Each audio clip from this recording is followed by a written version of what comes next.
Como aspectos complementarios en el estudio del orden tenemos los puntos y aparte, tenemos los blancos escriturales, los nombres técnicos ahí van a escuchar hablar de cascadas, fantasmas, pasillos o chimeneas, que son pequeños huequitos en blanco que se hacen entre palabra y palabra. Para evaluar estos blancos escriturales, ustedes pueden tomar el escrito cabezas, patas para abajo, digamos, como se podría decir, lo ponen a una cierta distancia y ustedes ven los blancos que se van haciendo entre línea y línea en distintos tramos del texto. Puede haber muchos, puede haber pocos, depende de los textos. Ustedes en la parte de práctica escrita tienen ejemplos. Pero bueno, la idea es que sepan que estos blancos van a tener que ver específicamente con algún nivel de ansiedad. Y muchas veces se relaciona con el contenido de lo que la persona está escribiendo en esos tramos.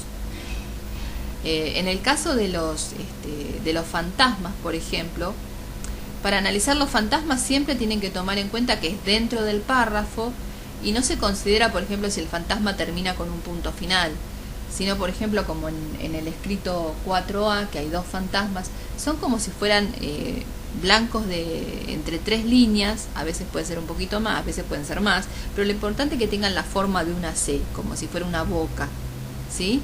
Como que tiene una parte que avanza más hasta el margen derecho, una segunda línea que retrocede un poquito o bastante, y otra tercera o cuarta línea que avanza de vuelta como si fuera haciendo alineación con la primera.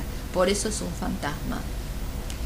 Los fantasmas se relacionan con angustia, pero angustia específica ante el porvenir, ante el futuro, angustia de decisión. Es una angustia de tipo vital en las relaciones de la persona con su medio ambiente. Cuando están de la mitad de la hoja hacia abajo, esos fantasmas nos van a dar cuenta de que estas angustias se sienten, pero como que la persona a nivel consciente no sabe bien por qué está tan aprensivo. En cambio, cuando están a nivel consciente es como que la persona sí sabe, y de hecho si nosotros le inferimos, bueno, si hay algo que le preocupa de su futuro, a veces puede decir, bueno, su futuro laboral, su futuro de carrera, en el caso a veces de gente joven. Bien. De los puntos y aparte, el tema es que hoy en día casi estamos usando el borde, digamos, no se usa tanto como hace varios años atrás las sangrías. Solamente por ahí en organismos públicos o donde hay mucha cuestión de protocolo en cuanto a la presentación de escritos, ministerios, pero en general en el ámbito privado y en lo privado generalmente empezamos a escribir el primer párrafo ordenadamente, pero siempre contra el borde izquierdo. No de la página, puede haber 2 centímetros de margen izquierdo, pero quiere decir que no dejamos desde esa distancia una sangría de más para adentro, después vuelven la segunda y tercera, cuarta, etcétera línea, o de vuelta a ese borde izquierdo. Pero lo importante es que sea ordenado, o sea que no tenga inicios de párrafos que arranquen a una determinada medida y que el otro inicio de párrafo arranque a otra. Estos, si bien no son del análisis de base del orden, pero complementan en cuanto nos habla de la puntualidad, del orden, digamos, de la disciplina. Bien. Otro tema importante que tenemos en esta unidad es ya pasando al segundo componente.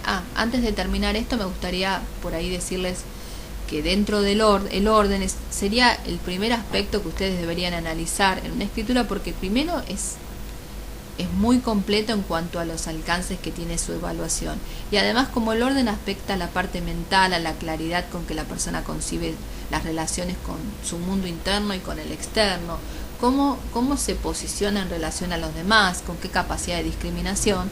Por eso es importante tenerlo como primer aspecto, por lo menos hasta tanto completar los otros.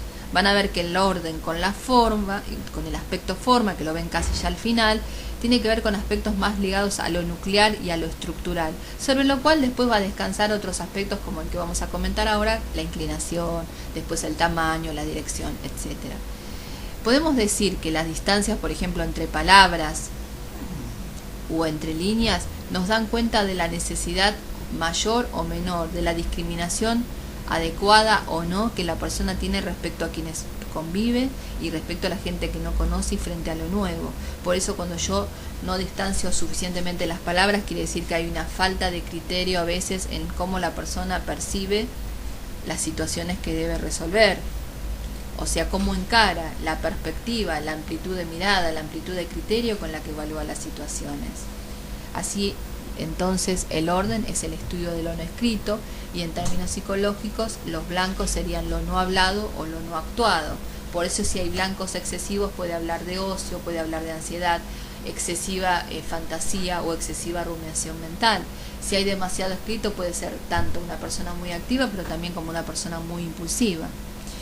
Bueno, cambiando de aspecto, vamos a hablar un poco ahora de la inclinación. La inclinación, como su nombre parece indicarlo, tiene que ver con el movimiento o dirección a donde apuntan las hampas. Las hampas es la parte superior de las letras, las L's, las H's. Si bien, por ahí se les presenta esta duda, las T y las D, si bien algunos las toman como para medidas, nosotros las excluimos por esta razón. La T y la D son letras reflejas. La T refleja de la voluntad, la D, entre otras cosas, de la relación de pareja, del equilibrio entre lo femenino y lo masculino. Por lo tanto, como son las letras reflejas, son rasgos de carácter, aspectos puntuales de la personalidad, si esa persona que estamos analizando tiene alguna problemática con esa área, va a afectar la modalidad por ahí de inclinación o el tamaño que le dé a esas letras, sin que necesariamente afecte las otras. Entonces, como letras neutrales, para medir la inclinación solamente tomaremos la H, la B larga y la L y la K. Y la T y la D las analizaremos en su momento cuando la estudiemos como letra refleja. ¿Cómo se determina? Bueno, siempre partimos de un ángulo de 90 grados y lo que vemos es, orientamos una línea de base, que es la base del renglón, y bueno, y una trayectoria que hace esta hampa dividida por la mitad. Si la letra es de horquilla, como una L con bucle, la mitad de ese bucle hasta tocar el renglón hace una línea inclinada, y bueno, vemos desde el ángulo de 90 grados hasta esa línea cuánto se desplazó. Lo podemos hacer en grados o con la hoja milimetrada en milímetros, o con una regla ver los milímetros en que se desplazó de su eje.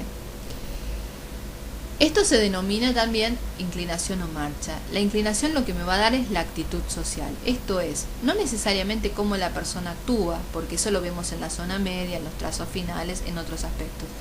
Pero lo que sí es la actitud cognitiva, cómo la persona se piensa. Así, una persona que tiene una letra vertical trata de tener un control entre lo que muestra de sí, su sociabilidad es más moderada, con más autocontrol y con más equilibrio emocional.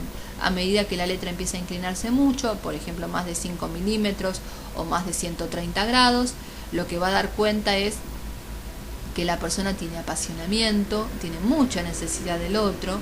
Entonces, por eso también podemos decir que hay una necesidad de vinculación con el ambiente, una actitud más vital, más de extroversión, que hace que la persona, digamos, a veces pierda un poco el eje o la regulación de sus impulsos. Entre aspectos negativos, el miedo a la soledad. Bien. En la letra invertida, vemos que ese eje de desplazamiento es hacia el lado izquierdo, más moderado o menos moderado.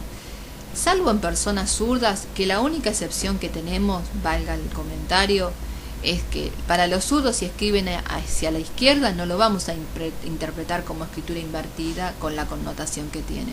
No lo interpretamos. Ahora, si la persona es zurda y escribe en otras posiciones como vertical o hacia la derecha, entonces en esos casos la vamos a interpretar como normalmente interpretaríamos la escritura de un diestro. Esa es solo la limitación. Lo segundo que miramos es si es estable estas inclinaciones, cuál es la que predomina, si hay variabilidad, y luego la regularidad de la marcha, que es ver si está alineada el hampa con la jamba para el mismo lugar. Esto me va a hablar justamente de estabilidad y madurez en la actitud social.